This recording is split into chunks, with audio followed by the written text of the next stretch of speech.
پہاڑوں کے دامن میں بسی وہ چھوٹا سا گاؤں قدرتی خوبصورتی کا ایک انوکھا منظر پیش کرتا تھا۔ چاروں طرف بلند و بالا پہاڑ، سبزہ زار اور خاموشی میں لپٹی ہوئی تنگ پگ ڈنڈیاں۔ سرحد کے قریب ہونے کی وجہ سے وہاں کا ماحول تھوڑا سا سنجیدہ اور محدود تھا۔ حکومت کی خاص توجہ نہیں تھی، اس لیے وہاں بنیادی سہولیات کا فقدان تھا۔ نہ گیس تھی، نہ بجلی کا صحیح انتظام اور نہ ہی صاف پانی کی سہولت۔ لوگ چشموں اور برساتی ندیوں سے پانی بھرتے، لکڑیاں جلا کر کھانا پکاتے اور سردیوں کی لمبی راتوں میں ہاتھ تاپتے رہتے۔ ان تمام مشکلات کے باوجود اس گاؤں کی ایک چیز پورے علاقے میں مشہور تھی، وہاں کی لڑکیوں کا حسن۔ سانولی مٹیالے رنگ، لمبے کالے بال، بڑی بڑی خوابناک آنکھیں اور نقوش میں ایک عجیب سا معصومانہ جادو۔ وہ لڑکیاں جب پہاڑوں کی ڈھلوانوں پر مٹکے اٹھائے پانی بھرنے جاتی تو دور سے دیکھنے والے رک کر انہیں دیکھتے ہی رہ جاتے۔ ان کے ہنستے کھیلتے چہروں پر قدرت کا رنگ چڑھا ہوتا۔ ان کے کپڑے عام سے لیکن رنگین اور خوشنما، ہاتھوں میں کانچ کی چوڑیاں، پاؤں میں جھانجریں اور ماتھے پر کبھی کبھار چھوٹی سی بندیاں۔ وہ بالکل دیس کی پرانی لوک کہانیوں کی پریوں کی طرح لگتی تھیں۔ صبح ہوتے ہی پورا گاؤں جاگ جاتا، مرد اپنے مال مویشی لے کر پہاڑوں کی طرف نکل جاتے، بچے کھیل کود میں مصروف ہو جاتے اور عورتیں پانی بھرنے، لکڑیاں اکٹھی کرنے اور گھروں کے دوسرے کاموں میں لگ جاتی۔ موسم کبھی بہت سخت ہوتا، کبھی ہلکی پھوار گرتی تو پہاڑ دھند میں لپٹ جاتے۔ لڑکیاں اپنے دوپٹے اوڑھے بھیگی زلفوں کے ساتھ راستوں پر چلتی تو منظر خوابناک ہو جاتا۔ کبھی کبھار سرحد کے اس پار سے بھی لوگ ان کی خوبصورتی کے قصے سن کر یہاں آتے۔ کسی میلوں ٹھیلوں کے دن یا کسی بزرگ کے عرس پر دوسرے دیہات کے لوگ یہاں کا رخ کرتے اور اکثر یہی کہتے، یہ گاؤں تو جنت کا ٹکڑا لگتا ہے، اور یہاں کی بیٹیاں جیسے قدرت نے اپنے ہاتھ سے تراشی ہوں۔ شام ہوتے ہی پورے گاؤں میں خاموشی چھا جاتی۔ کہیں دور کسی کے گھر سے لکڑی جلنے کی مہک آتی، کہیں کوئی پرانا لوک گیت سنائی دیتا۔ لڑکیاں اکثر اپنے صحنوں میں بیٹھ کر ستاروں بھری رات میں چاند کی طرف دیکھتے ہوئے خواب بنتی رہتی۔ کچھ کی خواہش ہوتی کہ وہ بھی ایک دن بڑے شہر جائیں، تعلیم حاصل کریں، کچھ اپنی زندگی میں بڑا کریں، اور کچھ بس ان پہاڑوں، چشموں اور ہوا میں لپٹی خاموشی کے ساتھ جڑ کر ہی جینا چاہتی تھیں۔ وہ گاؤں جہاں نہ گیس تھی نہ صاف پانی، لیکن پھر بھی ہر منظر میں محبت، سادگی اور قدرت کی خوشبو رچی بسی تھی۔ وہاں کے باسیوں کی زندگی اگرچہ مشکل تھی، لیکن ان کے دل اتنے ہی وسیع اور خوبصورت تھے جتنے وہ پہاڑ جن کے سائے میں وہ صدیوں سے جی رہے تھے۔ سرحد کے قریب پہاڑوں کے بیچ چھپا ہوا وہ گاؤں وقت کی رفتار سے کوسوں دور تھا۔ زندگی دھول مٹی، سخت سردی اور کٹھن موسموں کے درمیان جیسے رکی ہوئی تھی۔ انہی پتھریلے راستوں، ٹوٹی پھوٹی جھونپڑیوں اور ندی کنارے ایک چھوٹے سے مٹی کے گھر میں زلیخا اپنی 20 سالہ بیٹی زرنش کے ساتھ رہتی تھی۔ زلیخا کی زندگی بیماریوں کے گرد گھومتی تھی۔ کئی سال پہلے اسے ایک موذی مرض لاحق ہو گیا تھا۔ جسم میں مستقل بخار، ہڈیوں میں درد، سانس کی تکلیف اور کمزوری نے اسے بستر سے لگا دیا تھا۔ گاؤں کے حکیموں کی جڑی بوٹیاں، دیسی ٹوٹکے اور بزرگوں کی دعائیں سب بے اثر ہو چکی تھیں۔ شہر کے ہسپتال تک جانے کی نہ سکت تھی نہ وسائل۔ زلیخا کا زیادہ وقت بستر پر گزرتا، چہرے پر زردی، آنکھوں کے گرد ہلکی اور جسم میں شدید کمزوری۔ کبھی کبھار درد کی شدت سے کراہتی تو سارا گھر اس کی سانسوں کے ساتھ ہلتا محسوس ہوتا۔ ایسے میں زرنش ہی تھی جو اس گھر کی روشنی، ہمت اور زندگی بن کر ابھری۔ 20 برس کی عمر میں جہاں دوسری لڑکیاں خواب بننے میں مصروف ہوتیں، زرنش نے وقت سے پہلے زندگی کے تلخ سبق سیکھ لیے تھے۔ صبح کی ہلکی روشنی میں جب پہاڑوں کی چوٹیوں پر دھند اترتی، زرنش چولہے میں لکڑیاں جلا کر اپنی ماں کے لیے ہلکی سی چائے بناتی۔ کھانسی کی آواز جب زلیخا کے کمرے سے ابھرتی تو وہ دوڑ کر ان کے سرہانے پہنچتی، پانی دیتی، پٹیاں رکھتی، دوا کھلاتی۔ سارا گھر سنبھالنا زرنش کی ذمہ داری تھا۔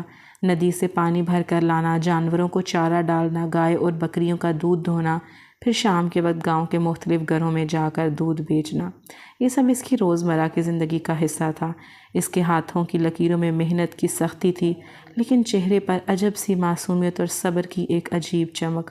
لمبے سیاہ بال اکثر بے ترتیب کھلے ہوتے، مگر ان میں قدرتی خوبصورتی ایسی تھی کہ دیکھنے والے دیکھتے رہ جاتے۔ گہری بڑی آنکھیں، جن میں تھکاوٹ کے باوجود ایک عجیب سی تازگی تھی۔ زرنش کی زندگی کھیل، تفریح یا خوابوں سے زیادہ حقیقت اور ذمہ داریوں سے بھری تھی۔ گاؤں کے راستوں پر جب وہ سر پر پانی کا گھڑا رکھ کر واپس آتی تو کچھ نوجوان لڑکے دور سے اسے دیکھتے، مگر وہ نظریں جھکا کر اپنے راستے پر چلتی رہتی۔ کبھی کبھی شام کے وقت جب وہ دودھ لے کر کسی کے گھر جاتی تو عورتیں اسے ہمدردی سے پوچھتیں، کبھی شہر کیوں نہیں لے گئی ماں کو؟ تو وہ بس دھیمی آواز سے کہتی، پیسے کہاں ہیں بھاجی، اللہ سے دعا ہے بس۔ زرنش دن بھر کے کاموں سے تھک کر رات کو ماں کے پاس بیٹھتی، اس کے پاؤں دباتی، اس کا سر سہلاتی اور کبھی دھیمی آواز میں پرانی لوک کہانیاں سناتی تاکہ زلیخا کو نیند آ سکے۔ اور جب زلیخا سوتی تو زرنش صحن میں بیٹھ کر آسمان کی طرف دیکھتی، تاروں بھرے آسمان کو تکتی اور خاموشی سے اپنی آنکھوں کے آنسو پونچھ لیتی۔ اس کی ساری دعائیں بس ایک ہی دعا میں سمٹی ہوتی، میری ماں ٹھیک ہو جائے۔ سردیوں کی سخت راتوں میں جب ٹھنڈی ہوائیں دروازے کے سوراخوں سے اندر آتیں تو زرنش اپنی ماں کے لیے 2 کمبل اور اپنی طرف بس ایک چادر لے کر لیٹ جاتی۔ صبح کے وقت برف سے ڈھکی پہاڑوں کی چوٹیاں اس کے عزم کا گواہ ہوتیں۔ اس نے زندگی کو بہت قریب سے دیکھا تھا، غربت، بیماری اور محرومی، لیکن ان سب کے باوجود زرنش کے اندر ہار ماننے کا نام نہیں تھا۔ وہ جیتی تھی اپنی ماں کے لیے، اپنے گھر کے لیے اور شاید اپنے ادھورے خوابوں کے لیے بھی۔ زرنش ہی اس گھر کی امید اور سہارا تھی۔ 20 برس کی عمر میں اس کے کندھوں پر ساری ذمہ داریاں تھیں۔ وہ صبح سورج نکلنے سے پہلے اٹھتی، چولہے میں لکڑیاں جلا کر اپنی ماں کے لیے چائے بناتی، دوائی کھلاتی اور پھر گھر کے کاموں میں لگ جاتی۔ ان کے پاس 2 بکریاں اور 1 گائے تھی۔ انہی جانوروں کے دودھ سے ان کا گزارا چلتا۔ زرنش خود اپنے ہاتھوں سے گائے کا دودھ دھوتی، بکریوں کا دودھ نکالتی، پھر اسے مٹی کے پرانے مٹکوں میں جمع کرتی۔ صبح کے وقت جب سورج کی ہلکی سی روشنی پہاڑوں سے جھانکتی تو زرنش دودھ کے برتن لے کر گاؤں کے مختلف گھروں کی طرف نکلتی۔ وہ ہر دروازے پر جا کر دھیمی آواز میں سلام کرتی، دودھ دیتی اور پھر شام تک ادھار کی پرچیاں سنبھالتی۔ کچھ لوگ نقد دے دیتے، کچھ ہفتے بعد حساب چکاتے۔ ان پیسوں سے ہی گھر کا آٹا، چاول، دال اور ماں کی دوائیاں آتی۔ اگر کبھی دودھ زیادہ بچ جاتا تو زرنش اسے بازار لے جا کر بیچ آتی۔ جانوروں کی دیکھ بھال بھی زرنش ہی کرتی۔ صبح ان کے لیے گھاس کا بندوبست کرنا، رات کو پانی پلانا، شام کو صاف کرنا اور سردیوں میں انہیں ٹھنڈ سے بچانے کے لیے گھروں کے اندر باندھ دینا۔ بکریوں کے بچوں کی دیکھ بھال، بیمار جانوروں کو دیسی علاج، سب کچھ وہ خود ہی کرتی۔ وہ جانتی تھی کہ یہی جانور ان کی زندگی کا سہارا ہیں۔ اگر یہ نہ ہوتے تو شاید ان کے چولہے میں آگ جلنا بھی مشکل ہوتا۔ زرنش کے ہاتھ ہمیشہ کام میں مصروف رہتے، اس کی ہتھیلیوں پر محنت کے نشان تھے، لیکن اس کی آنکھوں میں تھکن کے باوجود امید کی ایک چمک باقی رہتی۔ ماں کے کمزور ہاتھوں کو تھام کر وہ ہر رات اسے تسلی دیتی، امی فکر نہ کریں، سب ٹھیک ہو جائے گا۔ اور زلیخا اس کی بات سن کر تھوڑا سا مسکرا دیتی، جیسے اس کی بیٹی کی آواز میں ہی زندگی کی آخری رمق چھپی ہو۔ یہی دن رات کا سلسلہ تھا، بیماری، غربت، محنت اور قربانی، لیکن زرنش نے کبھی ہمت نہیں ہاری۔ اس کے مضبوط قدم، خاموش دعائیں اور ماں کے لیے محبت، بس یہی اس کی دنیا تھی۔ زلیخا کے گھر سے کچھ فاصلے پر پہاڑی ڈھلوان کے دوسرے سرے پر ایک چھوٹی سی فوجی چوکی تھی۔ بارڈر کے قریب ہونے کی وجہ سے یہ چوکی بہت اہم سمجھی جاتی تھی، لیکن سہولیات کا حال وہاں بھی کچھ زیادہ بہتر نہیں تھا۔ اس چوکی پر ہمیشہ صرف ایک ہی آرمی آفیسر تعینات رہتا۔ 6 مہینے بعد اس کی پوسٹنگ کسی اور جگہ کر دی جاتی اور اس کی جگہ نیا افسر آ جاتا۔ وہ اکیلا ہی وہاں اپنی ڈیوٹی دیتا، موسم کی سختی، تنہائی اور خاموشی میں اپنی ذمہ داریاں نبھاتا۔ فوجی آفیسر کی اکیلی زندگی کو آسان بنانے کے لیے گاؤں کے لوگ اس کے لیے کھانے کا بندوبست کرتے۔ روزانہ باری باری مختلف گھروں سے کھانا چوکی تک بھجوایا جاتا، کبھی دال روٹی، کبھی چاول اور کبھی سبزی گوشت۔ سب لوگ اپنی استطاعت کے مطابق اسے کھانا پہنچاتے تاکہ اس اجنبی سپاہی کو اپنی زمین پر اپنائیت کا احساس رہے۔ زلیخا کے بیمار ہونے کے بعد جب اس کی باری آتی تو زرنش ہی یہ ذمہ داری سنبھالتی۔ زرنش صبح کا دودھ دو کر فارغ ہوتی تو اپنی ماں کے لیے ہلکی سی چائے اور کچھ کھانے کے بعد آرمی آفیسر کے لیے کھانا تیار کرتی، کبھی آلو گوشت، کبھی سبزی اور اکثر روٹیاں جو اس کے ہاتھ سے نرم اور گرم ہوتی۔ لکڑی کے چولہے پر پکنے والی چیزوں میں ایک الگ سا ذائقہ ہوتا جو گاؤں کے لوگوں کے خلوص اور محنت کی خوشبو سے بھرا ہوتا۔ مٹی کے چھوٹے سے تھال میں کھانا رکھ کر وہ چوکی کی طرف چل پڑتی۔ راستہ دشوار تھا، پتھروں سے بھرا، لیکن وہ عادی ہو چکی تھی۔ کبھی دوپٹے کے پلوں سے پسینہ صاف کرتی، کبھی چپل سنبھالتی اور کبھی گھاس کے بیچ سے راستہ بناتی۔ چوکی کے پاس پہنچ کر وہ کھانے کا تھال باہر ہی رکھتی۔ اسے اندر جانے کی اجازت کبھی نہیں تھی اور نہ ہی اس نے کبھی اس کی کوشش کی۔ بس آفیسر یا اس کا کوئی سپاہی دروازے پر آ کر کھانا لے لیتا اور شکریہ کہہ کر واپس اندر چلا جاتا۔ زرنش کبھی نظریں جھکائے، کبھی جلدی جلدی چلتے ہوئے واپسی کا راستہ لیتی۔ وہ جانتی تھی کہ اس کی ماں کو اس کی ضرورت ہے اور گھر پر کام اس کا انتظار کر رہا ہوتا ہے۔ زرنش کو ان 6 مہینوں کا حساب بھی یاد رہتا۔ جب بھی کوئی نیا افسر آتا تو گاؤں کی عورتیں اس کی باتیں کرتی تھیں۔ کوئی کہتا نیا افسر بہت نرم دل ہے، کوئی کہتا وہ سخت مزاج ہے، اور کوئی بس اتنا ہی کہہ کر رہ جاتا کہ چلو 6 مہینے کی بات ہے، پھر نیا آ جائے گا۔ زرنش کو ان باتوں میں زیادہ دلچسپی نہ تھی۔ اس کے لیے بس اتنا ہی کافی تھا کہ وقت پر کھانا پہنچ جائے اور ماں کے لیے دوا اور دودھ کا بندوبست ہو جائے۔ کبھی کبھار ایسا ہوتا کہ جب زرنش کھانا دینے جاتی تو چوکی کے پاس سے گزرنے والی ہواؤں میں وردی کی مہک آتی، دروازے کے پاس کھڑے افسر کی آواز کبھی کبھار کانوں تک پہنچتی، لیکن وہ ہمیشہ نظریں جھکا کر خاموشی سے اپنا راستہ طے کرتی۔ ان چھوٹے چھوٹے لمحوں میں بھی اس کی دنیا بس اپنی ماں اور گھر کے گرد ہی گھومتی رہی۔ اس کی ہنسی، اس کے خواب، اس کی خواہشیں سب کہیں دب کر رہ گئی تھیں۔ وقت، مجبوری اور حالات نے اس کے لیے زندگی کا مفہوم ہی بدل دیا تھا۔ وہ دن سرد ہوا کے جھونکوں سے بھرا ہوا تھا۔ پہاڑوں کی چوٹیوں پر ہلکی ہلکی برف جمنے لگی تھی اور سورج کی کرنیں بھی جیسے سرد ہو گئی تھیں۔ اس دن زرنش جب حسب معمول ندی کی طرف پانی لینے جا رہی تھی تب اس کی نظریں پہلی بار اس نئے آرمی آفیسر پر پڑی تھی۔ چوکی کے باہر وہ کھڑا تھا، ہاتھ میں کپ، شاید چائے پی رہا تھا۔ اونچا قد، چوڑے شانے، گندمی رنگت اور تیکے پٹھانوں جیسے نقوش۔ اس کے چہرے پر رونت سی سنجیدگی، پیشانی کشادہ، آنکھیں گہری اور بھویں گھنی، جیسے کسی یونانی دیوتا کو وردی پہنا دی گئی ہو۔ زرنش کا دل ایک لمحے کے لیے جیسے دھڑکنا بھول گیا۔ اسے علم تھا کہ ہر 6 ماہ بعد یہاں نیا آرمی والا آتا ہے، لیکن ایسا وجیح، اتنا پرکشش اور سنجیدہ مرد اس نے پہلے کبھی نہیں دیکھا تھا۔ اس کی عمر 27 کے قریب لگتی تھی، اور یہ جان کر کہ وہ خود صرف 20 برس کی ہے، زرنش کے دل میں ایک عجیب سی کشش پیدا ہوئی۔ وہ ہر روز ندی کی طرف جاتی، لیکن اب اس کا راستہ اور بھی خاص ہو گیا تھا۔ ہر قدم پر دل کی دھڑکن تیز ہو جاتی، ہر موڑ پر امید بنتی کہ شاید وہ آج پھر نظر آ جائے۔ آفیسر کا نام ایاز خان تھا۔ اس کی زبان میں پختونوں کی خاص سختی، لہجے میں دھیما پن اور مزاج میں عجیب سی سنجیدگی تھی۔ وہ اپنی چوکی میں اپنے کام میں مگن رہتا، گاؤں کے کسی فرد سے زیادہ بات نہیں کرتا۔ جب بھی زرنش چوکی کے قریب سے گزرتی، ایاز خان اسے ایک بے نیاز نظر سے دیکھتا اور پل بھر میں واپس اپنی مصروفیت میں گم ہو جاتا، جیسے وہ اس کی موجودگی سے بے خبر ہو یا شاید جان بوجھ کر لاپرواہی برت رہا ہو۔ زرنش کو اس کا یوں نظر انداز کرنا بہت کھلتا۔ اس نے کوشش کی کہ کبھی کھانے کا تھال دیتے وقت مسکرا کر سلام کرے، کبھی ندی سے واپس آتے وقت نظریں ملا لے، کبھی راستے میں چلتے ہوئے دوپٹے کا پلو سنوارے تاکہ شاید ایاز خان کی نظر اس پر ٹھہر جائے، لیکن ایاز کی آنکھوں میں کبھی کوئی نرمی نہیں آتی تھی۔ وہ ہمیشہ سر جھکا کر یا نگاہیں چرا کر گزر جاتا۔ زرنش کو حیرت ہوتی، کیا اسے واقعی یہ نظر نہیں آتی کہ ایک لڑکی روز اس کے لیے راستہ بدلتی ہے، اپنے دل کی دھڑکنیں سنبھالتی ہے، اس کی ایک نظر کی منتظر ہے؟ کئی دن یوں ہی گزر گئے۔ ایک دن زرنش نے ہمت کی، جب وہ دودھ دینے کے لیے چوکی کے دروازے پر پہنچی تو تھوڑا سا ٹھہر کر آہستہ سے بولی، آج موسم کتنا اچھا ہے نا؟ ایاز خان نے صرف ایک سرسری سی نظر اس پر ڈالی اور بغیر کچھ کہے اندر چلا گیا۔ زرنش کے دل پر جیسے کسی نے پانی پھیر دیا ہو، مگر اس نے ہار نہیں مانی۔ کچھ دن بعد وہ پھر ندی سے پانی بھر کر واپس آ رہی تھی، ہاتھ میں بھرا ہوا گھڑا، اور راستہ پہلے سے زیادہ دشوار۔ راستے میں ایک موڑ پر اس کا پاؤں پھسلا اور وہ لڑکھڑاتے ہوئے زمین پر گر گئی۔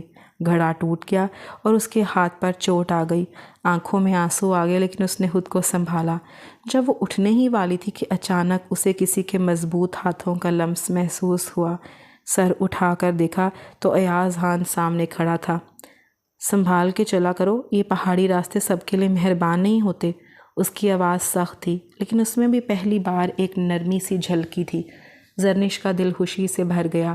ایاز نے اس کا ہاتھ پکڑ کر اسے اٹھایا اور ایک لمحے کو اس کی زخمی ہتھیلی پر نظر ڈالی، پھر اپنی جیب سے رومال نکال کر اس پر باندھ دیا۔ اس دن کے بعد ایاز خان کی نظریں بدلنے لگیں۔ وہ اب کبھی کبھار اسے راستے سے گزرتے دیکھ کر سرسری سا سلام کر لیتا۔ زرنش کے دل کی کلی کھلنے لگی۔ وہ اب زیادہ خوش لباس ہو گئی تھی۔ دوپٹے کے رنگ چمکدار ہونے لگے، چوٹی میں نئے پھول سجنے لگے۔ کبھی وہ زیادہ خوشبو لگا کر ندی کی طرف جاتی، کبھی کھانے کے تھال میں کچھ خاص بنا کر بھیجتی۔ ایاز خان خود بھی اب اسے نظر انداز نہیں کر پاتا تھا۔ اس کی سادگی، خاموش محبت، محنتی ہاتھ اور معصوم مسکراہٹ جیسے آہستہ آہستہ اس کے دل کے دروازوں پر دستک دینے لگے۔ وہ جانتا تھا کہ ان کے بیچ 7 سال کا فاصلہ ہے۔ وہ جانتا تھا کہ یہ لڑکی ایک مختلف دنیا میں پلی بڑھی ہے، لیکن پھر بھی دل کے معاملات کب عمر، ذات اور فاصلے دیکھتے ہیں۔ زرنش کی ہر مسکراہٹ، ہر خاموش سلام اور ہر نظر بھر کر دیکھنا ایاز کے دل میں ایک نرم گوشہ بناتا گیا۔ اور پھر ایک دن ایسا آیا جب زرنش چوکی کے دروازے پر کھڑی تھی، ہاتھ میں کھانے کا تھال، نظریں جھکی ہوئی۔ ایاز نے تھال لیتے وقت پہلی بار دھیمے لہجے میں کہا، آج کے کھانے میں تم نے جو ڈالا، خوشبو الگ ہی ہے، وہ دل تک اتر رہی ہے۔ یہ سن کر زرنش کے چہرے پر ایسی خوشی جھلکی کہ جیسے برسوں کی دعائیں رنگ لے آئیں۔ زرنش کا دل روز اس امید کے سہارے جاگتا کہ شاید آج کچھ خاص ہو، شاید آج ایاز خان کی نظر اس پر زیادہ دیر ٹھہر جائے، شاید آج اس کے لہجے میں وہ سختی نہ ہو جو ہر بار زرنش کے دل کو چبھتی تھی۔ وہ ہر روز اپنے کپڑوں کے رنگ بدلتی، دوپٹے کو نئے انداز میں لپیٹتی، چوٹی میں کبھی سفید جنگلی پھول تو کبھی نیلے رنگ کی ربن باندھتی۔ ندی کا راستہ اس کا پسندیدہ راستہ بن چکا تھا، کیونکہ وہ جانتی تھی کہ ایاز خان اکثر اسی وقت چوکی کے باہر کھڑا ہوتا، کبھی دور پہاڑوں کی طرف نظریں جمائے، کبھی چائے کے کپ کے ساتھ خاموش کھڑا رہتا۔ ایک دن جب وہ پانی بھر کر واپس آ رہی تھی تو راستے میں اچانک اس کے گھڑے کا رسہ ہاتھ سے چھوٹ گیا۔ گھڑا نیچے گر کر لڑک گیا اور پانی زمین میں جذب ہونے لگا۔ زرنش بے چینی سے گھڑے کو اٹھانے کے لیے جھکی تو پیچھے سے ایک مانوس آواز سنائی دی، آج پھر جلدی میں ہو؟ زرنش نے حیرت سے مڑ کر دیکھا۔ ایاز خان پہلی بار خود سے اس سے بات کر رہا تھا۔ اس کا دل دھڑکنے لگا، آنکھوں میں خوشی اور حیرت دونوں ایک ساتھ اتر آئیں۔ وہ ہلکی سی مسکراہٹ کے ساتھ بولی، بس گھڑا بھاری تھا، ہاتھ پھسل گیا۔ ایاز نے آگے بڑھ کر گھڑا اس کے ہاتھ سے لے لیا۔ آؤ میں لے چلتا ہوں ورنہ تم پھر گر جاؤ گی۔ زرنش نے نظریں جھکا لی، دل میں جیسے ہزاروں ستارے جھلملا اٹھے ہوں۔ یہ پہلی بار تھا جب ایاز خان نے اس کے ہاتھ سے وزن لیا تھا۔ چوکی کے پاس پہنچ کر اس نے گھڑا اس کے صحن کے کونے میں رکھ دیا۔ زرنش نے دھیرے سے شکریہ کہا اور چلنے لگی، مگر دل چاہتا تھا کہ کوئی بہانہ ہو، کوئی بات، کوئی سوال، تاکہ وہ مزید ٹھہر سکے۔ چند قدم چلی تھی کہ ایاز کی آواز پھر سنائی دی، زرنش، تم ہر روز اکیلی ندی پر کیوں جاتی ہو؟ زرنش نے پلٹ کر اسے دیکھا، امی کی طبیعت ٹھیک نہیں رہتی، گھر کے سارے کام مجھے ہی کرنے ہوتے ہیں۔ ایاز کی آنکھوں میں پہلی بار ہلکی سی نرمی ابھری، اور تم خود کا خیال رکھتی ہو؟ زرنش نے نظریں چرا کر سر ہلا دیا۔ اگلے دن جب وہ دوبارہ ندی پر جا رہی تھی تو راستے میں اسے چوکی کے گیٹ کے پاس رکنا پڑا۔ ایاز خان وہاں کھڑا تھا، اس کے ہاتھ میں ایک چھوٹا سا کپڑا لپٹا ہوا تھا۔ یہ لو، تمہارے پچھلے زخم پر پٹی صحیح نہیں ہوئی لگتی، اس پر یہ مرہم لگا لینا۔ زرنش نے حیرت سے وہ کپڑا تھاما، نظریں جھکی ہوئی تھیں مگر لبوں پر دبی دبی مسکراہٹ تھی۔ شکریہ۔ اس کے دل میں ایک انجانی خوشی پھیل گئی تھی۔ پھر یوں ہوا کہ ایاز اکثر کسی نہ کسی بہانے سے دروازے کے قریب آ کھڑا ہوتا۔ زرنش جب کھانے کا تھال لے کر آتی تو پہلے کی طرح دروازے پر رکھ کر جانے کی بجائے کچھ لمحے رکتا، کبھی سلام کا جواب دیتا، کبھی پوچھ لیتا، آج کھانے میں کیا ہے؟ کبھی ہلکی مسکراہٹ، کبھی ایک دو جملے۔ زرنش کے دل کی دنیا بدلتی جا رہی تھی۔ وہ دن رات انہی لمحوں کو سوچتی، بار بار انہی باتوں کو دہراتی۔ ایک صبح جب زرنش ندی سے پانی بھر کر واپس آ رہی تھی، آسمان پر کالے بادل چھا گئے، اچانک موسلا دھار بارش شروع ہو گئی۔ زرنش بھیگتی ہوئی کسی درخت کی اوٹ میں پناہ لینے لگی کہ پیچھے سے ایاز کی آواز آئی، یہاں رک جاؤ، اندر آ جاؤ، سردی لگ جائے گی۔ وہ اسے چوکی کے چھوٹے سے کمرے میں لے آیا۔ زرنش کی زلفیں بارش سے بھیگی ہوئی تھیں، دوپٹے کندھے سے ڈھلک گیا تھا، چہرے پر معصومیت اور شرم کی ایک ملی جلی کیفیت۔ ایاز کچھ لمحے اسے دیکھتا رہا، اس کا دل دھڑک اٹھا۔ پہلی بار زرنش اور ایاز کی نظریں ایک دوسرے میں ٹھہر گئی تھیں، اور اس لمحے دونوں کے دلوں میں وہ خاموشی بول پڑی تھی جو لفظوں کے محتاج نہیں ہوتی۔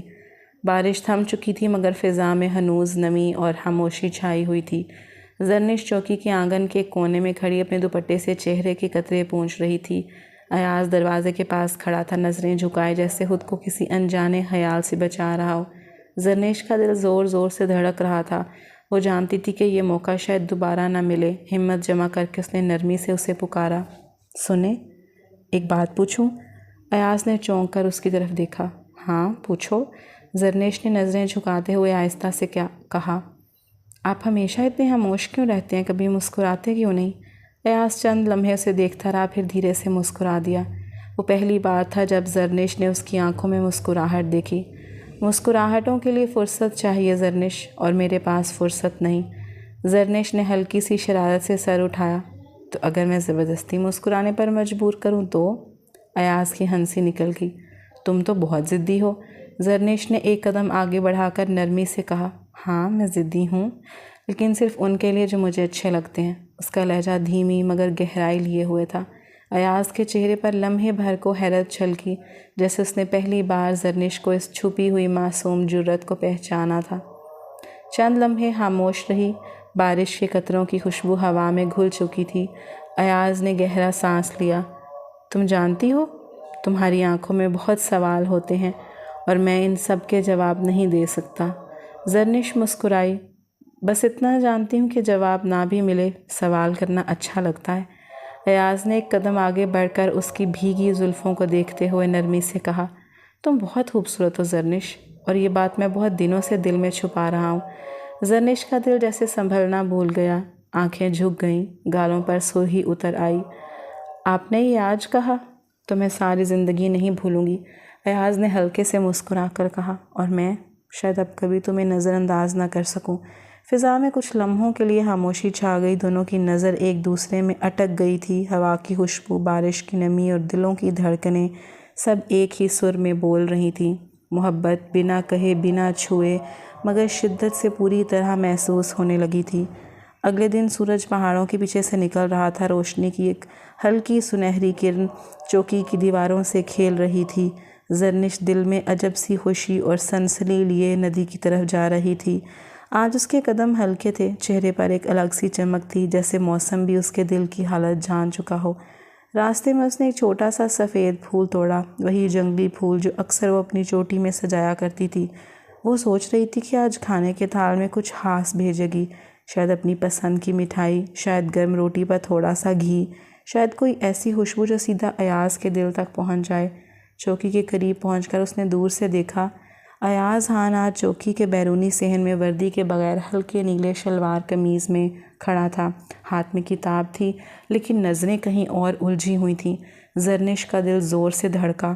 یہ پہلی بار تھا جب وہ اسے وردی کے بغیر دیکھ رہی تھی، اور شاید پہلی بار ہی تھا کہ ایاز کے چہرے پر ایسی بےہودی چھپی ہوئی تھی۔ وہ آہستہ قدموں سے اس کے قریب آئی۔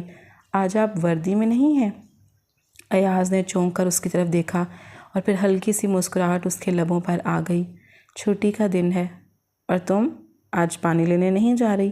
زرنیش نے شرارت سے پلکیں چپکائیں۔ جا رہی ہوں، لیکن سوچا پہلے آپ کو سلام کر لوں۔ ایاز نے گہری سانس لی، جیسے خود کو سنبھال رہا ہو۔ سلام قبول۔ چند لمحے دونوں خاموش رہے، پھر زرنیش نے اپنی ہتھیلی میں چھپا سفید پھول نکالا اور ایاز کے سامنے بڑھایا۔ یہ آپ کے لیے۔ ایاز نے چند لمحے اس پھول کو دیکھا اور پھر آہستہ سے اس کے ہاتھ سے لے لیا۔ زرنیش تم جانتی ہو یہ بہت غلط ہے۔ اس کا لہجہ سنجیدہ ہو گیا تھا۔ تم جانتی ہو کہ میرے اور تمہارے بیچ بہت فرق ہے، عمر کا، ذمہ داریوں کا، زندگی کا۔ زرنیش نے سر جھکا کر آہستہ سے کہا۔ فرق تو آسمان اور زمین میں بھی ہے، لیکن جب بارش برستی ہے تو دونوں ایک ہو جاتے ہیں۔ ایاز کی آنکھوں میں ایک پل کو حیرت اور پھر دھیمی سی مسکراہٹ اتر آئی۔ تم بہت معصوم ہو زرنیش، اور میں خود سے لڑ رہا ہوں۔ زرنیش نے ہمت کر کے آگے قدم بڑھایا۔ اس کے بالوں میں پانی کے قطرے ابھی بھی ٹپک رہے تھے۔ تو ہار کیوں نہیں مان لیتے؟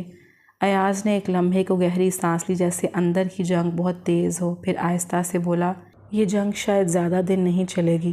یہ کہہ کر وہ واپس اپنی چوکی کی طرف مڑ گیا، لیکن جاتے جاتے اس کے ہاتھ میں وہ سفید پھول ابھی بھی تھا، اور زرنیش وہ وہیں کھڑی مسکرا رہی تھی، دل کی دھڑکنوں کے ساتھ اپنی پہلی محبت کے لمس کو محسوس کرتے ہوئے۔ وہ رات خاموشی اور سردی کی ایک خوبصورت آمیزش تھی۔ آسمان پر چاند اپنی پوری آب و تاب سے چمک رہا تھا۔ ستارے جیسے زمین پر ہونے والی اس خاموش محبت کے گواہ بنے ہوئے تھے۔ ہوا میں ہنکی تھی، مگر زرنش کے دل میں عجیب سی گرمی بھر گئی تھی۔ دل بے قرار تھا، جیسے ایک انجانی طاقت اسے کھینچ رہی ہو۔ وہ ماں کو دوا دے کر اس کے چہرے پر کمبل کا کونا درست کر کے خاموشی سے گھر کے صحن سے نکلی۔ دوپٹے کے پلو میں گڑ کی چھوٹی سی مٹھائی باندھ کر وہ دبے قدموں چوکی کی طرف چل پڑی۔ راستے میں اس کے قدم ہلکے تھے مگر دل کی دھڑکنیں بے قابو۔ ہر قدم کے ساتھ ایک سوال، ایک الجھن اور ایک عجیب سا خوف۔ کیا وہ ناراض ہوگا؟ کیا مجھے یوں رات کے وقت آنا چاہیے تھا؟ اگر اس نے دروازہ بند کر دیا تو؟ مگر سب خدشات کو ایک طرف رکھ کر وہ چلتی رہی، کیونکہ دل نے پہلی بار کسی کے لیے یوں دھڑکنا سیکھا تھا۔ چوکی کا بیرونی دروازہ ہلکا سا کھلا ہوا تھا، شاید ہوا سے یا شاید قسمت سے۔ زرنش نے آہستہ قدم رکھا، دل جیسے سینے سے باہر آنے کو تھا۔ ایاز خان، اس کی آواز دھیمی تھی مگر خاموشی میں صاف سنائی دی۔ اندر سے ہلکی سی چڑچڑاہٹ اور قدموں کی آواز سنائی دی۔ لمحے بھر بعد ایاز خان خود دروازے پر آ گیا۔ نیلے رنگ کی ہلکی شلوار قمیض، چہرے پر ہلکی سی بے چینی، پیشانی پر کچھ الجھنیں اور آنکھوں میں وہ گہری سنجیدگی لیے وہ زرنش کو ہر لمحہ بے قرار رکھتی تھی۔ زرنش! ایاز کی آواز میں حیرت اور خفگی کا عجیب سا امتزاج تھا۔ اتنی رات گئے؟ یہاں کیوں؟ زرنش نے نظریں جھکا کر اپنا دوپٹہ مضبوطی سے تھام لیا۔ وہ بس آپ کے لیے مٹھائی لائی تھی۔ گڑ کی؟ اس نے دھیرے سے دوپٹے کا پلو کھولا اور وہ چھوٹی سی مٹھائی ایاز کی طرف بڑھا دی۔ ایاز چند لمحے اسے دیکھتا رہا، جیسے کچھ سوچ رہا ہو۔ یہ وقت ہے آنے کا، اگر کوئی دیکھ لے؟ تم جانتی ہو نا زرنش، لوگ کیا کہیں گے؟ زرنش نے ہمت کر کے نظریں اٹھائیں۔ اس کی آنکھوں میں نمی تھی۔ لوگ تو کچھ نہ کچھ کہتے ہی ہیں نا، مگر دل، وہ کب کسی کی سنتا ہے؟ ایاز نے گہری سانس لی، دونوں ہاتھوں کو مٹھیوں میں جکڑ لیا جیسے خود کو ضبط کرنے کی کوشش کر رہا۔ تم جانتی نہیں تم کیا کر رہی ہو زرنش، میرے لیے یہ سب مشکل بنا رہی ہو۔ زرنش ایک قدم آگے بڑھی، دل کی دھڑکنیں اور تیز ہو گئی۔ اور جو آپ میرے لیے کر رہے ہیں وہ کیا آسان ہے؟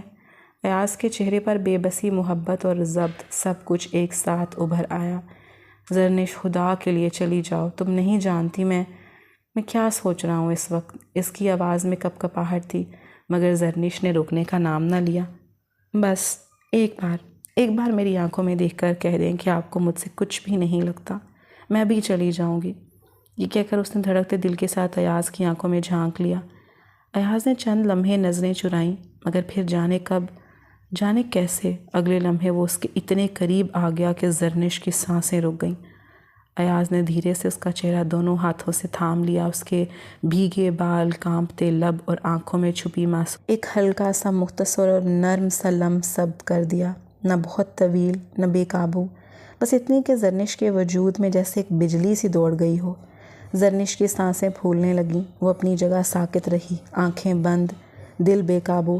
ایاز نے خود کو فوراً پیچھے کھینچ لیا، دونوں ہاتھوں سے چہرہ چھپا لیا۔ مجھے معاف کرنا، یہ نہیں ہونا چاہیے تھا۔ مگر اس کے لہجے میں وہی بے بسی تھی جو کب سے اس کے دل میں چھپی تھی۔ زرنش نے دھیرے سے آنکھیں کھولیں، لبوں پر ہلکی سی لرزتی مسکراہٹ تھی۔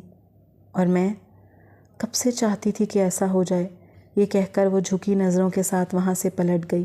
مگر اس کے قدموں کی روانی، اس کے چہرے کی شرم، اس کی دھڑکنوں کی تیزی سب گواہی دے رہے تھے کہ آج رات محبت نے دونوں کے بیچ اپنی پہلی دستک دے دی، حد میں رہ کر مگر شدت کے ساتھ۔ باقی کی رات خاموشی میں ڈوبی تھی، گاؤں کے چاروں طرف سناٹا تھا، بس کہیں کہیں کتوں کے بھونکنے کی ہلکی سی آواز آتی ہیں، دور پہاڑوں سے بہتی ندی کے مدھم گونج۔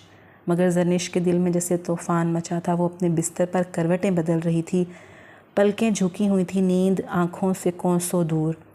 چند لمحے آنکھیں بند کر کے وہ اپنے لبوں پر ایاز کے لمس کو محسوس کرتی، پھر مسکرا اٹھی، آنکھیں کھول کر کمرے کی چھت کو دیکھتی اور بے ساختہ اپنے دونوں ہاتھوں سے اپنے گالوں کو چھونے لگتی۔ یہ واقعی ہوا تھا۔ اس کی سانسیں کبھی تیز ہو جاتیں، کبھی مدھم، کبھی وہ شرم سے تکیے میں منہ چھپا لیتی، کبھی خود سے ہلکی ہلکی ہنسنے لگتی۔ اس کا دل پہلی بار ایسی خوشی سے لبریز تھا جو لفظوں سے بیان نہیں ہو سکتی تھی۔ کبھی وہ خود سے کہتی، کاش کل بھی ایسا ہو، کل وہ پھر بات کرے، مجھے پھر ایسے ہی دیکھے، اور شاید وہ میرا انتظار کرے۔ اس کا دل کسی شوخ بچی کی طرح سپنے بننے لگتا۔ شاید وہ کبھی میرا ہاتھ تھامے، شاید مجھے بتائے کہ میں اسے کتنی پسند ہوں، شاید ایک دن وہ امی سے میرا رشتہ مانگ لے، یہ سوچتے سوچتے اس کا دل اور بھی تیز دھڑکنے لگا۔ لیکن جیسے ہی رات کا آخری پہر ہوا اور آسمان پر ہلکی ہلکی روشنی پھوٹنے لگی، تب زرنش کو اچانک وہ تلخ حقیقت یاد آ گئی جو وہ پچھلے کئی دنوں سے نظر انداز کر رہی تھی۔ وہ چونک کر اٹھ بیٹھی۔ صرف 3 مہینے بعد ایاز خان یہاں سے چلا جائے گا۔ اس کا دل جیسے کسی نے مٹھی میں جکڑ لیا ہو۔ مسکراہٹ ایک دم سے بجھ گئی، آنکھوں میں نمی اترنے لگی۔ وہ یہاں صرف عارضی تعیناتی پر ہے، ہر 6 ماہ بعد تو نیا افسر آتا ہے، اور اب صرف 3 مہینے بچے ہیں، صرف 90 دن۔ وہ ساکت ہو گئی، دل میں ایک خاموش درد اترنے لگا۔ کیا وہ بس ان 3 مہینوں کے بعد مجھے بھول جائے گا؟ زرنش کا سانس رکنے لگا، آنکھوں سے بے اختیار آنسو بہہ نکلے۔ وہ اپنے تکیے میں منہ چھپا کر سسکنے لگی۔ یہ محبت کہیں میری قسمت میں صرف چند دن کی مہمان تو نہیں؟ اس کی آنکھوں کے سامنے ایاز کا چہرہ گھوم رہا تھا، وہ نرم سا لمس، وہ بے بسی سے کہا گیا معذرت خواہ لہجہ۔ مجھے معاف کرنا، یہ نہیں ہونا چاہیے تھا۔ زرنش نے دل میں ایک عہد سا کیا، میں اسے جانے سے پہلے اپنا دل کہہ دوں گی، چاہے وہ ہاں کہیں یا نہ، مگر میں خاموش نہیں رہوں گی۔ اس رات زرنش کی نیند بکھر گئی تھی، مگر ایک نئی ضد، ایک نئی امید اور ایک نیا خوف اس کے دل میں جاگ چکے تھے۔ ایاز کی آغوش میں خود کو چھپا کر زرنش نے پہلی بار اپنے دل کی دھڑکنوں کو اتنی شدت سے محسوس کیا تھا۔ وہ لمحے جیسے خواب کی طرح خوبصورت تھے، لیکن خوشیوں کے ان لمحوں کی عمر زیادہ طویل نہ تھی۔ اچانک چوکی کے باہر سے ایک زوردار آواز گونجی، جیسے کسی نے تیزی سے دروازہ کھٹکھٹایا ہو۔ ایاز کے ہاتھوں کی گرفت ایک دم ڈھیلی ہو گئی، اس کی آنکھوں میں سنجیدگی لوٹ آئی۔ یہ کون ہو سکتا ہے اس وقت؟ وہ آہستگی سے زرنش سے الگ ہوا، جلدی سے دروازے کی طرف بڑھا۔ زرنش کا دل بھی بے چینی سے کانپ گیا۔ اس نے دوپٹے سے جلدی اپنے چہرے کو ڈھانپا اور ایک طرف ہٹ گئی۔ ایاز نے دروازہ کھولا تو چوکی کا ایک سپاہی ہانپتا ہوا اندر داخل ہوا۔ سر، ایک بری خبر ہے۔ ایاز کا چہرہ ایک دم سخت ہو گیا۔ کیا ہوا؟ سپاہی نے جلدی سے کہا۔ بارڈر کی دوسری طرف سے مشکوک حرکتیں دیکھی گئی ہیں، کمانڈر آفیسر فوری آپ کو واپس بلا رہے ہیں، رات کے اس پہر بھی۔ ایاز نے گہری سانس لی، ایک پل کو نظریں زرنش کی طرف اٹھیں جو دور ایک کونے میں سہم کر کھڑی تھی، خوف زدہ اور الجھی ہوئی۔ کتنی دیر میں نکلنا ہوگا؟ بس ابھی سر، فوراً۔ ایاز نے اپنا ہتھیار سنبھالا، جوتے پہنے، وردی کے اوپر جیکٹ کھینچی اور آخری بار زرنش کی طرف دیکھا۔ اس کی آنکھوں میں عجیب سا دکھ، خوف اور انجانا سا وسوسہ تیر رہا تھا۔ ایاز نے نرمی سے کہا، میں واپس آؤں گا، تم فکر نہ کرنا، اور تیزی سے چوکی سے نکل گیا۔ زرنش وہیں دروازے کے پاس ساکت کھڑی رہ گئی، دل جیسے کسی برے خواب کی گرفت میں تھا۔ باہر سے گاڑیوں کے سٹارٹ ہونے کی آوازیں، ہلکی ہلکی سپاہیوں کی بات چیت، اور پھر خاموشی، ایک گہری خاموشی۔ اگلی صبح گاؤں میں خبر پھیل گئی، رات بارڈر پر شدید فائرنگ ہوئی ہے، ایک جوان لاپتہ ہے، باقی زخمی۔ زرنش کے دل پر جیسے قیامت ٹوٹ گئی۔ لاپتہ؟ اس کی سانس رکی، ہاتھ لرزنے لگے۔ کہیں وہ ایاز؟ اس کا جسم کانپنے لگا۔ وہ بھاگتی ہوئی چوکی کی طرف نکلی، مگر چوکی خالی تھی، سب لوگ جا چکے تھے۔ دروازے پر صرف ایک پرانا جھنڈا ہوا میں اداسی سے لہرا رہا تھا۔ زرنش کے کانوں میں بار بار ایاز کی آخری باتیں گونج رہی تھی، میں واپس آؤں گا، تم فکر نہ کرنا۔ لیکن اب گاؤں کی فضا میں صرف خاموشی تھی اور زرنش کی آنکھوں سے بہتے آنسو۔ اسے کچھ سمجھ نہیں آ رہا تھا، کیا وہ زندہ ہے؟ کہیں کچھ ہو تو نہیں گیا؟ زرنش کے لیے وہ دن اور رات ایک عذاب بن گئے تھے۔ پورا گاؤں اپنی معمول کی زندگی میں مصروف تھا، مگر زرنش کے لیے وقت ایسے ٹھہر سا گیا تھا۔ وہ نہ سو پاتی نہ کھا پاتی، ماں کی بیماری بھی اب اس کے لیے ثانوی ہو چکی تھی۔ ہر لمحہ بس ایک ہی سوال، ایاز کہاں ہے؟ زندہ ہے یا؟ وہ اکثر چوکی کے خالی دروازے کے پاس جا کر بیٹھ جاتی، گھٹنے سینے سے لگا کر نظریں بارڈر کی طرف جمائے، بس ایک بار اسے سلامت دیکھ لوں۔ 2 دن ایسے ہی گزر گئے۔ کئی مہینے بعد سپہر کو گاؤں کے کچے راستے پر ایک فوجی جیپ آ کر رکی۔ زرنش کے دل کی دھڑکن بے قابو ہو گئی۔ وہ دوپٹے کا پلو سنبھالتی ہوئی بھاگ کر چوکی کی طرف گئی، پر وہاں جو منظر تھا اس نے اسے قدم روک دیے۔ جیپ سے ایاز اترا، مگر اس کی حالت، چہرے پر زخموں کے نشان، ایک بازو پر پٹی، وردی مٹی اور خون سے لت پت، لیکن وہ زندہ تھا۔ زرنش کی آنکھوں سے بے اختیار آنسو بہہ نکلے۔ وہ ایک قدم آگے بڑھی، مگر فوراً رک گئی، کیونکہ اس کے ساتھ ایک اور لڑکی کھڑی تھی، فوجی ہسپتال کی نرس، ہلکی سبز وردی میں، جو ایاز کا بازو تھامے ہوئے تھی۔ زرنش کے دل میں جیسے خالی پن اتر گیا۔ نرس ایاز سے نرمی سے بات کر رہی تھی، سر آپ زیادہ چلیں مت، زخم پھر سے کھل جائے گا۔ ایاز نے نرمی سے سر ہلایا جیسے وہ اس کے خیال رکھنے کی عادی ہو چکا ہو۔ زرنش کا دل ٹوٹتا ہوا محسوس ہوا۔ یہ کون ہے؟ یہ کب سے؟ ایاز نے تو کبھی نہیں بتایا۔ ایاز کی نظریں ایک لمحے کے لیے زرنش پر پڑی۔ وہ پلک جھپکے بغیر اسے دیکھتا رہا، مگر اس کی آنکھوں میں وہ گرم جوشی نہیں تھی جو پہلے تھی، ایسی خالی، ایسی اجنبی، جیسے وہ اسے پہچانتا ہی نہ ہو۔ زرنش کی آنکھوں میں نمی تیر گئی۔ دل بے قابو ہو کر سسکنے کو تھا، مگر اس نے ضبط کر لیا۔ چپ چاپ واپس مڑ گئی، اپنی آنکھوں کے آنسو پوچھتے ہوئے دل میں ہزار وسوسے۔ کیا وہ بدل گیا ہے؟ کیا اس کی زندگی میں کوئی اور آ چکی ہے؟ یا وہ مجھ سے ناراض ہے؟ اگلی چند راتیں زرنش کی آنکھوں میں کٹ گئیں۔ نیند، خواب، امید سب کہیں کھو گیا تھا۔ وہ بس اپنے بستر پر لیٹ کر چھت کو دیکھتی رہتی۔ وہ خود کیوں نہیں آیا؟ ایک بار بھی مجھے دیکھنے، مجھ سے بات کرنے۔ لیکن ایاز نے نہ کوئی پیغام بھیجا، نہ کوئی ملاقات کی کوشش کی۔ پھر ایک رات آدھی رات کو زرنش کو لگا جیسے کسی نے اس کے گھر کے دروازے پر آہستہ سے دستک دی ہو۔ وہ ہڑبڑا کر اٹھ بیٹھی، دل زور زور سے دھڑکنے لگا۔ کون ہو سکتا ہے اس وقت؟ وہ دبے قدموں صحن میں آئی، دروازہ کھولا تو سامنے اندھیرے میں ایاز کھڑا تھا، چہرہ سنجیدہ، آنکھوں میں عجیب سی اداسی اور لبوں پر خاموشی۔ ہوا میں صرف اس کی سانسوں کی آواز تھی اور زرنش کے دل میں ایک ہی سوال، آج وہ خود میرے دروازے پر آیا ہے؟ زرنش کی آنکھیں حیرت اور بے یقینی سے پھیل گئی۔ ایاز کو اس وقت اس حال میں اپنے دروازے پر دیکھ کر اس کا دل تیزی سے دھڑکنے لگا۔ وہ صحن کے بیچ میں کھڑی رہ گئی، اس کی سانسیں اٹکنے لگیں، جذبات، غصہ، تکلیف، محبت سب ایک ساتھ دل میں ہجوم کرنے لگا۔ ایاز خاموشی سے کھڑا تھا، آنکھوں میں تھکن، چہرے پر زخموں کے ہلکے نشانات اور کپڑوں پر مٹی کی تہہ، جیسے کئی دنوں سے دھوپ، ہوا اور تھکن صحرا ہو۔ مگر زرنش اس کے خاموش وجود کو دیکھ کر اپنے ضبط کا بندھن توڑ بیٹھی۔ تمہیں ذرا بھی خیال نہیں آیا میرا؟ زرنش کی آواز کپ کپائی مگر غصے سے بھری ہوئی تھی۔ اتنے دن ایاز، اتنے دن تم کہاں تھے؟ میں تمہارے لیے دن رات روئی، دروازے پر بیٹھی رہی، ہر آہٹ پر جاگی، اور تم نے پلٹ کر بھی نہیں سوچا کہ تمہاری وجہ سے میں کن لمحوں سے گزری ہوں۔ تم تو کہتے تھے تم واپس آؤ گے، تمہیں میری فکر ہے، محبت ہے، مگر سچ یہ ہے کہ تم نے مجھے چھوڑ دیا، اپنی زندگی میں کسی اور کو جگہ دے دی۔ تم نے مجھے بس دھوکہ دیا ایاز خان۔ ایاز نے اپنی سانس روکی۔ زرنش کی ہر بات جیسے اس کے دل کے آر پار جا رہی تھی۔ وہ ایک پل کو خاموش رہا، پھر ایک قدم آگے بڑھ کر زرنش کے قریب آ کر زخمی آواز میں بولا، بس کرو زرنش، خدا کے لیے بس کرو، تم نہیں جانتی میں کس جہنم سے گزر کر تم تک پہنچا ہوں۔ زرنش چونک گئی، اس کی بھیگی پلکیں لرزنے لگیں۔ جہنم؟ ایاز نے آنکھیں بند کر کے گہری سانس لی۔ میں لاپتہ نہیں تھا، مجھے دشمن کے علاقے سے ان کے سپاہیوں نے پکڑ لیا تھا، مجھے قید میں رکھا، باندھ کر کئی دنوں تک پوچھ گچھ، مار پیٹ، زنجیروں میں جکڑا ہوا۔ میں خود نہیں جانتا تھا زندہ رہوں گا بھی یا نہیں۔ زرنش کا دل جیسے رک گیا ہو۔ کیا؟ ایاز نے لرزتی آواز میں کہا۔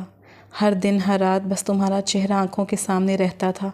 مجھے نہیں معلوم تھا کہ میں کبھی واپس آ سکوں گا یا نہیں، مگر میں ہر لمحہ بھاگنے کے موقع کا انتظار کرتا رہتا، اور آج میں ان کی نظروں سے بچ کر بھاگ آیا ہوں تمہارے پاس، صرف تمہارے پاس۔ زرنش کی آنکھوں سے آنسو تیزی سے بہنے لگے، اس کے قدم خود بخود پیچھے ہٹے، دل میں ایک عجیب سا پچھتاوا۔ مجھے معلوم ہی نہیں تھا، میں نے تو صرف آپ سے ناراضگی رکھی، اپنے دل کی سچائی بتائے بغیر۔ وہ دونوں ہاتھوں سے اپنا چہرہ چھپا کر رونے لگی۔ میں نے آپ پر شک کیا، آپ کی محبت پر، آپ کے وعدے پر۔ ایاز آہستہ سے آگے بڑھا اور زرنش کے آنسوؤں سے بھیگے چہرے کو اپنے دونوں ہاتھوں میں تھام لیا۔ تمہیں حق ہے مجھ سے ناراض ہونے کا، مگر آج بس اتنا جان لو کہ میں تمہارے لیے اپنی جان بھی خطرے میں ڈال کر لوٹا ہوں، صرف تمہارے لیے زرنش، صرف تمہارے لیے۔ زرنش نے اپنی نم آنکھوں سے ایاز کی طرف دیکھا۔ دونوں کے درمیان ایک خاموش مگر شدت بھرا لمحہ ٹھہرا رہا۔ پھر زرنش نے ہچکیوں کے بیچ ایاز کے سینے سے لپٹتے ہوئے بس اتنا کہا، مجھے کبھی چھوڑ کر مت جانا، کبھی نہیں۔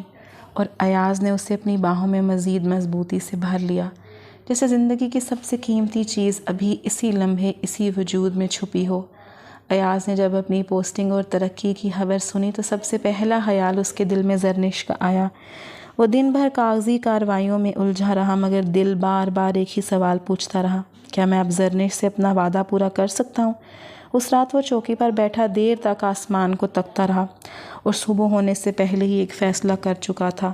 اگلی صبح وہ صاف ستھری وردی پہنے، اپنے بازو پر لگے پرانے زخموں پر مٹی باندھے، خود گاؤں کے پرانے راستے سے ہوتا ہوا زرنش کے گھر پہنچ گیا، ہاتھ میں ایک چھوٹا سا تحفہ جو شہر سے خاص اس کے لیے لایا تھا، دل میں ایک بے چین دھڑکن اور چہرے پر ایک سنجیدہ مگر محبت بھری مسکراہٹ۔ جب زرنش کی ماں نے دروازہ کھولا تو ایاز نے مؤدب لہجے میں سلام کیا۔ السلام علیکم خالہ جان، ماں نے مسکرا کر اسے اندر بلایا۔ وعلیکم السلام بیٹا، آج خیر ہے؟ زرنش جو صحن میں پانی کے مٹکے بھر رہی تھی ایاز کو دیکھ کر ساکت ہو گئی، دل بے قابو دھڑکنے لگا۔ وہ نظریں چرا کر اندر چلی گئی مگر دل کے کان پوری گفتگو سننے کے لیے کھل چکے تھے۔ ایاز نے کچھ پل خاموشی کے بعد نظریں جھکاتے ہوئے کہا، خالہ آپ تو جانتی ہیں آج ان دنوں میں بہت مشکل حالات سے گزرا ہوں، لیکن ان سب کے باوجود ایک بات جو ہمیشہ میرے دل میں زندہ رہی وہ آپ کی بیٹی زرنش تھی۔ ماں کی آنکھوں میں نمی تیرنے لگی۔ بیٹا میں سمجھتی ہوں زرنش تمہارے بارے میں بہت فکر مند رہی ہے۔ ایاز نے دل کی پوری ہمت جمع کرتے ہوئے کہا، میں آج باقاعدہ طور پر زرنش کا رشتہ مانگنے آیا ہوں، اگر آپ اجازت دیں تو میں اسے اپنی زندگی کا حصہ بنانا چاہتا ہوں، ہمیشہ کے لیے۔ یہ کہہ کر ایاز نے ماں کے سامنے سر جھکا لیا۔ زرنش دروازے کی اور سے یہ سب سنتے سنتے بے اختیار اپنے لبوں پر ہاتھ رکھ کر مسکرا اٹھی، آنکھوں میں خوشی کے آنسو تیرنے لگے۔ ماں نے گہری سانس لیتے ہوئے ایاز کے سر پر دعا کے لیے ہاتھ رکھا۔ میری دعائیں تمہارے ساتھ ہیں بیٹا، زرنش میرے لیے سب کچھ ہے اور مجھے خوشی ہے کہ تم جیسے اچھے انسان نے اسے اپنی زندگی کے لیے چنا۔ ایاز کے چہرے پر پھیلی پرسکون سی ایک مکمل مسکراہٹ۔ شکریہ خالہ جان، میں وعدہ کرتا ہوں زرنش ہمیشہ خوش رہے گی۔ اگلے دن نکاح کی تیاری شروع ہو گئی تھی۔ ایاز خود سب انتظامات میں لگا رہا۔ مسجد میں سادہ مگر محبت بھرا نکاح ہوا۔ زرنش سفید اور گلابی رنگ کے لباس میں جھکی جھکی نظروں کے ساتھ ایاز کے سامنے بیٹھی تھی۔ ایاز نے نکاح کے وقت دل میں ایک دعا کی، اللہ اسے مجھ سے کبھی جدا نہ کرنا۔ نکاح کے بعد وہ زرنش کو پہلی بار اپنی گاڑی میں بٹھا کر شہر کی طرف لے جا رہا تھا تو راستے میں دونوں کے درمیان خاموشی رہی، مگر محبت لمحہ بلمحہ دونوں کی وجود میں گہری ہوتی جا رہی تھی۔ شہر پہنچنے کے چند دن بعد ایاز نے پہلا کام یہی کیا، زرنش کی ماں کو بہترین ہسپتال میں داخل کروایا۔ ڈاکٹروں نے مکمل معائنہ کیا، اگر وقت پر علاج نہ ہوتا تو معاملہ بگڑ سکتا تھا۔ زرنش نے یہ سنا تو آنکھوں میں آنسو آ گئے، مگر اس بار یہ آنسو خوشی اور شکر گزاری کے تھے۔ ایاز نے اس کا ہاتھ تھام کر کہا، اپنا تمہیں فکر کرنی ہے نہ خالہ کو، اب تم دونوں میری ذمہ داری ہو اور میں اپنی ہر ذمہ داری پوری کروں گا۔ ایک رات جب زرنش ماں کے علاج کے لیے ہسپتال سے تھکی ہاری گھر واپس آئی تو کمرے میں داخل ہوتے ہی ایاز نے دروازہ بند کر لیا۔ زرنش حیران ہو کر مڑی، ایاز کیا ہوا؟ ایاز نے مسکرا کر آہستہ سے اسے کمر سے پکڑ کر قریب کر لیا۔ بس آج تمہیں تھکنے نہیں دوں گا۔ زرنش کی سانس رکی۔ ایاز، امی، ایاز نے اس کے کان کے قریب جھک کر مدھم سی سرگوشی میں کہا، امی کا خیال میں نے رکھ لیا ہے، ڈاکٹرز وہاں ہیں اور تم آج صرف میری ہو۔ اس کے لہجے میں ایسی گہری چاہت تھی کہ زرنش کے پورے وجود میں کپ کپی سی دوڑ گئی۔ ایاز نے نرمی سے اس کی ٹھوڑی اٹھائی اور محبت سے اس کے لبوں پر ایک گہرا بوسہ دیا، اتنا نرم، اتنا گرم، اتنا مکمل کہ زرنش کی پلکیں خود بخود بند ہو گئیں۔ وہ لمحات دونوں کے درمیان شدت سے بھرے لمس کی گرمی اور سانسوں کی بے ترتیبی۔ ایاز نے اسے باہوں میں سمیٹتے ہوئے دھیرے سے کہا، میری محبت، میری زندگی، میرا خواب تم ہو اور ہمیشہ رہو گی۔